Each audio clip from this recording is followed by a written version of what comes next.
Hello दोस्तों, welcome to my YouTube channel. हम एक नई कहानी के साथ आपके सामने आ चुके हैं। चलिए कहानी सुनते हैं। एक महात्मा भ्रमण करते हुए नगर में जा रहे थे। मतलब एक महात्मा थे, वो घूमते हुए नगर में जा रहे थे। मार्ग में उन्हें 1 रुपया मिला। मार्ग में क्या हुआ, घूमते हुए जा रहे थे तो मार्ग में उन्हें 1 रुपया मिला। महात्मा तो विरक्त और संतोषी थे। महात्मा जो थे वो विरक्त और संतोषी व्यक्ति थे। विरक्त मतलब जिसे किसी चीज़ से मतलब मोह ना हो, ठीक। संतोषी मतलब हर चीज़ का संतोष, कोई लाभ ना, लोभ ना हो कोई किसी, ठीक है। तो महात्मा क्या थे, विरक्त और संतोषी व्यक्ति थे। वे भला उसका क्या करते, जो उनको 1 रुपया मिला था वे उस 1 रुपये का क्या करते। अतः उन्होंने किसी दरिद्र को यह रुपया देने का विचार किया। तो महात्मा जी को जो 1 रुपया मिला था, उन्होंने सोचा कि मैं ये रुपया किसी दरिद्र, दरिद्र में क्या होता है, गरीब, किसी दरिद्र व्यक्ति को दूंगा। उन्होंने सोच लिया कि मैं किसी दरिद्र व्यक्ति को ये 1 रुपया जो मिला है दूंगा। कई दिन तक वे तलाश करते रहे। कई दिनों तक उन्होंने तलाश किया कि कोई गरीब मिल जाए तो मैं जो उन्हें 1 रुपया मिला था वो दे सके वो। तो कई दिन तक तलाश करने के बाद उन्हें कोई नहीं मिला, लेकिन उन्हें कोई दरिद्र नहीं मिला, कोई उन्हें गरीब आदमी नहीं मिला कि जिसे वो 1 रुपया दे सके। मतलब उनकी नज़र में, महात्मा की नज़र में कोई उतना गरीब आदमी नहीं मिला जिसको वो 1 रुपया दे सके। आगे सुनते हैं। एक दिन उन्होंने देखा, एक दिन वो जा रहे थे, एक दिन उन्होंने देखा कि एक राजा अपनी सेना सहित दूसरे राज्य पर चढ़ाई करने जा रहा था। एक राजा अपनी सेना सहित दूसरे राज्य पर चढ़ाई करने जा रहा था। साधु ने वह रुपया राजा के ऊपर फेंक दिया। साधु ने वह रुपया राजा के ऊपर फेंक दिया। इस पर राजा को नाराजगी भी हुई और आश्चर्य भी हुआ। तो साधु ने जो 1 रुपया मिला था, साधु ने क्या किया, जब देखा कि राजा अपनी सेना के साथ दूसरे राज्य पर चढ़ाई करने जा रहा है, मतलब युद्ध करने जा रहा था, तो साधु ने वह रुपया क्या किया, राजा के ऊपर फेंक दिया। तो ये देखकर राजा को नाराजगी भी हुई और आश्चर्य भी हुआ। मतलब राजा को एक तो गुस्सा आया, नाराजगी मतलब गुस्सा आया, और दूसरा क्या हुआ, राजा चौंक गया कि ये मुझे 1 रुपया क्यों दे रहा है।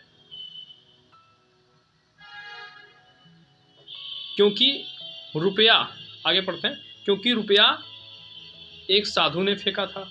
तो राजा इसलिए भी चौंक गए और नाराज हुए कि रुपया जो है एक साधु ने फेंका था। इसलिए उन्होंने साधु से ऐसा करने का कारण पूछा। तो राजा ने कहा कि महात्मा जी आप बताइए, ये 1 रुपया आप मेरे ऊपर क्यों फेंक रहे हैं, ये 1 रुपया आप मेरे ऊपर क्यों फेंक रहे हैं। साधु ने धैर्य से कहा, राजन मैं 1 रुपया पाया, उसे किसी दरिद्र को देने का निश्चय किया। तो साधु ने कहा कि राजन मैंने 1 रुपया पाया था और मैंने सोचा था कि मैं उसे किसी दरिद्र व्यक्ति को दूंगा, लेकिन मुझे आपके बराबर, मतलब महात्मा ने कहा कि राजन आपके बराबर कोई दरिद्र व्यक्ति मिला ही नहीं मुझे कि मैं 1 रुपया दे सकूं। सबसे दरिद्र मतलब महात्मा की नज़र में सबसे दरिद्र कौन थे, राजा थे। जो राजा जिनके ऊपर सिक्का फेंका था, जो दूसरे राज्य पर चढ़ाई करने जा रहे थे, तो सबसे दरिद्र कौन था, महात्मा की नज़र में कौन था, राजा थे। ठीक, आगे, लेकिन मुझे तुम्हारे बराबर कोई दरिद्र व्यक्ति नहीं मिला, क्योंकि जो इतने बड़े, अब राजा क्यों दरिद्र है, यहाँ ध्यान से सुनिएगा, राजा क्यों दरिद्र है। अब महात्मा कह रहे हैं क्योंकि जो इतने बड़े राज्य का अधिपति होकर भी दूसरे राज्य पर चढ़ाई करने जा रहा हो, क्योंकि जो इतने बड़े राज्य का अधिपति होकर दूसरे राज्य पर चढ़ाई करने जा रहा हो और इसके लिए युद्ध में अपार संहार करने को उद्धत हो रहा हो, और इसके लिए युद्ध में अपार संहार करने को उद्धत हो रहा हो, मतलब क्या, युद्ध करने जाएगा तो वहाँ पे क्या होगा, इधर की सेना उधर की सेना क्या होगी, भिड़ेगी, और उसमें क्या होगा, जनसंहार होगा, मानहानि का क्या होगा, हानि होगी। ठीक है, तो महात्मा ने कहा कि उससे ज़्यादा दरिद्र कौन होगा। फिर से सुनते हैं, लास्ट वाली लाइन ही ध्यान देना है। महात्मा ने कहा, क्योंकि राजन मैंने आपको ये सिक्का इसलिए दिया, आपके ऊपर ये सिक्का इसलिए फेंका क्योंकि आप इतने बड़े राज्य के अधिपति हैं और फिर भी आपके पास सब कुछ होते हुए भी आप क्या हैं, दरिद्रों जैसा भी बिहेव कर रहे हैं, गरीबों जैसा। आपके पास, आप इतने बड़े राज्य के क्या हैं, अधिपति हैं, फिर भी आप दूसरे राज्य पर चढ़ाई करने जा रहे हैं और इसके लिए आप युद्ध भी लड़ेंगे। मतलब इधर की सेना उधर की सेना से युद्ध करेगी और युद्ध करेगी तो इधर के लोग मारे जाएंगे, उधर के लोग मारे जाएंगे। तो इसमें क्या है, आप संहार करने के लिए क्या हैं, उद्धत हैं।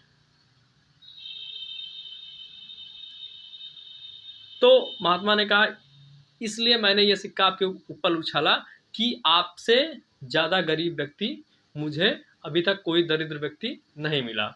आप अपने रियल जीवन में भी देख सकते हैं, अपने ही जीवन में देख सकते हैं, कुछ लोग बहुत अमीर होते हैं, कुछ लोग के पास सब कुछ होता है, लेकिन वो दूसरों से ही जितना जितना जो भी गरीबों से छीन पाते हैं, सब कुछ दिया दे रखा है भगवान, लेकिन उनको गरीबों से ही चाहिए। ऊपर वाले ने सब कुछ दे रखा है, लेकिन उनको बहुत अधिपति राजा जैसा जीवन जीते हैं, लेकिन दूसरों से लेने में, घूस लेने में, बड़े बड़े अधिकारियों को आपने देखा होगा, घूस लेने में कभी भी पीछे नहीं हटते हैं। तो आप लोग ये कहानी सुन के बताइएगा ये कहानी आपको कैसी लगी। ऐसी हम और भी कहानियाँ आपको सुनाते रहेंगे। आप कमेंट ज़रूर करिएगा इस कहानी से आपको क्या सीख मिली, और इस कहानी को शेयर करिए जिससे ज़्यादा से ज़्यादा लोग इस कहानी को सुन सकें। Thank you so much.